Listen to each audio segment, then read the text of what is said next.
ಬೆಳಗಾವಿಯಲ್ಲಿ ಎಡಿಜಿಪಿ ವಿರುದ್ಧ ವಕೀಲರ ಪ್ರತಿಭಟನೆ ವಿಷಯಕ್ಕೆ ಸಂಬಂಧಪಟ್ಟಂತೆ ಎಡಿಜಿಪಿ ಹಿತೇಂದ್ರ ವಿರುದ್ಧ ವಕೀಲರು ಏನು ಪ್ರತಿಭಟನೆಯನ್ನು ನಡೆಸ್ತಾ ಇದ್ದಾರೆ. ಎಡಿಜಿಪಿ ಹಿತೇಂದ್ರ ಫೈಟ್ ಮಾಡೋದಿದ್ರೆ ಮೈದಾನಕ್ಕೆ ಬಾರಯ್ಯ. ಎಡಿಜಿಪಿಗೆ ಪಂಚಮಸಾಲಿ ವಕೀಲರ ಬಹಿರಂಗ ಸವಾಲು. ಇದು ಟಿಸಿ ಮೂಲಕ ರಾಜ್ಯಪಾಲರಿಗೆ ಮನವಿಯನ್ನ ಮಾಡಿದ್ದಾರೆ ವಕೀಲರು. ಹಿತೇಂದ್ರ ಅವರನ್ನ ಕೂಡಲೇ ವರ್ಗಾವಣೆ ಮಾಡಬೇಕು. ಎಡಿಜಿಪಿ ಹಿತೇಂದ್ರ ಅವರ ಮೇಲೆ ಸರ್ಕಾರ ಸೂಕ್ತ ಕ್ರಮವನ್ನ ಕೈಗೊಳ್ಳಬೇಕು ಅಂತ ಆಗ್ರಹವನ್ನ ಮಾಡಲಾಗ್ತಾ ಇದೆ. ಪಂಚಮಸಾಲಿ ಪ್ರತಿಭಟನಾ ಸಂದರ್ಭದಲ್ಲಿ ಲಾಠಿ ಚಾರ್ಜ್ ಮಾಡಿದ್ದ ಪೊಲೀಸರ ವಿರುದ್ಧ ಆಕ್ರೋಶ ವ್ಯಕ್ತವಾಗ್ತಾ ಇದೆ.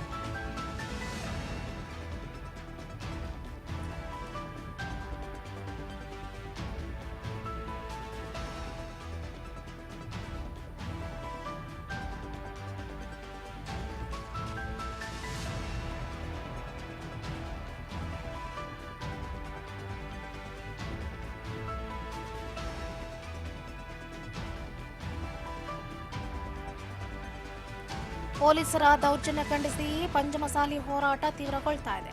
ಹಳ್ಳಿಗಳಲ್ಲಿ ಒಂದು ಕಡೆ ಹೋರಾಟದ ಕಿಚ್ಚು ಹೆಚ್ಚಾಗ್ತಾ ಇದೆ. ಇದೇ ಸಂದರ್ಭದಲ್ಲಿ ಬೆಳಗಾವಿಯಲ್ಲಿ ಎಡಿಜಿಪಿ ವಿರುದ್ಧ ವಕೀಲರ ಪ್ರತಿಭಟನೆಯ ಕಾವು ಕೂಡ ಹೆಚ್ಚಾಗಿದೆ.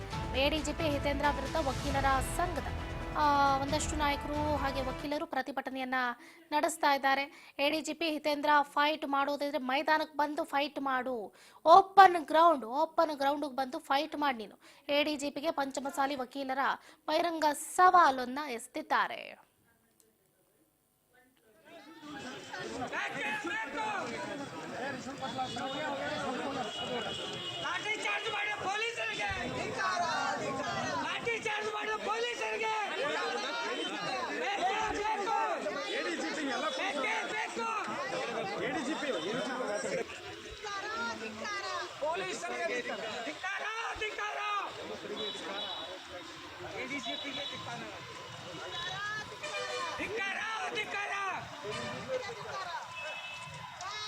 जय पंचमसाली, जय पंचमसाली, जय पंचमसाली, जय पंचमसाली, जय पंचमसाली, जय पंचमसाली, जय पंचमसाली, जय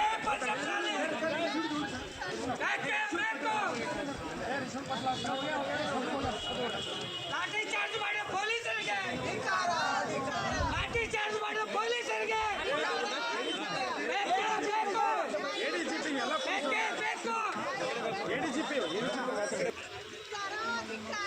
ಪೊಲೀಸರಿಗೆ ಧಿಕ್ಕಾರ ಧಿಕ್ಕಾರ ಎಡಿಜಿಪಿಗೆ ಧಿಕ್ಕಾರ ಧಿಕ್ಕಾರ ಧಿಕ್ಕಾರ जय पंचमसाली, जय पंचमसाली, जय पंचमसाली, जय पंचमसाली, जय पंचमसाली, जय पंचमसाली, जय पंचमसाली, जय पंचमसाली,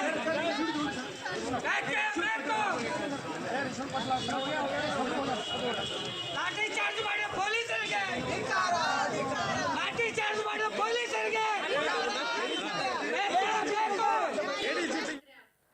ಗಮನಿಸ್ತಾ ಇದ್ದೀರಾ. ಕೂಡಲೇ ಹಿತೇಂದ್ರ ಅವರನ್ನ ವರ್ಗಾವಣೆ ಮಾಡಬೇಕು ಅನ್ನುವಂಥ ನಿಟ್ಟಲ್ಲಿ ಈಗಾಗಲೇ ಪಂಚಮಸಾಲಿ ವಕೀಲರು ಆಗ್ರಹಿಸ್ತಾ ಇದ್ದಾರೆ. 2A ಮೀಸಲಾತಿ ಆಗ್ರಹಿಸಿ ಶಾಂತಿಯುತವಾಗಿ ಹೋರಾಟವನ್ನು ನಡೆಸ್ತಾ ಇದ್ದಂತಹ ಲಿಂಗಾಯತ್ ಪಂಚಮಸಾಲಿ ಸಮಾಜದ ಹೋರಾಟಗಾರರ ಮೇಲಿನ ಪೊಲೀಸ್ ದೌರ್ಜನ್ಯವನ್ನು ಖಂಡಿಸಿ ಇವತ್ತು ಏನು ಹಳ್ಳಿಯಲ್ಲೂ ಕೂಡ ಹೋರಾಟವನ್ನು ನಡೆಸಲಾಯಿತು. ಹತ್ತಿರಗಿ ಮತ್ತು ಹಿರೇಬಾಗೇವಾಡಿ ಟೋಲ್ ನಾಕಾ ಬಳಿ ರಾಷ್ಟ್ರೀಯ ಹೆದ್ದಾರಿಯನ್ನು ತಡೆದು ಪ್ರತಿಭಟನೆಯನ್ನು ಕೂಡ ನಡೆಸಲಾಯಿತು. ಸೊ ನಗರದ ಗಾಂಧಿ ಭವನದಲ್ಲಿ ಇವತ್ತು ಸುದ್ದಿಗೋಷ್ಠಿಯಲ್ಲಿ ನಮ್ಮ ಸಮಾಜದ ಹೋರಾಟಗಾರರ ಮೇಲೆ ಎಡಿಜಿಪಿ ಹಿತೇಂದ್ರ ಹಲ್ಲೆಯನ್ನ ಮಾಡಿದ್ದಾರೆ. ಅವರ ವಿರುದ್ಧ ಸರ್ಕಾರ ಏನು ಕ್ರಮ ಕೈಗೊಳ್ಳುತ್ತೋ ಕೈಗೊಳ್ಳಬೇಕು ಅನ್ನುವಂಥ ನಿಟ್ಟಲ್ಲಿ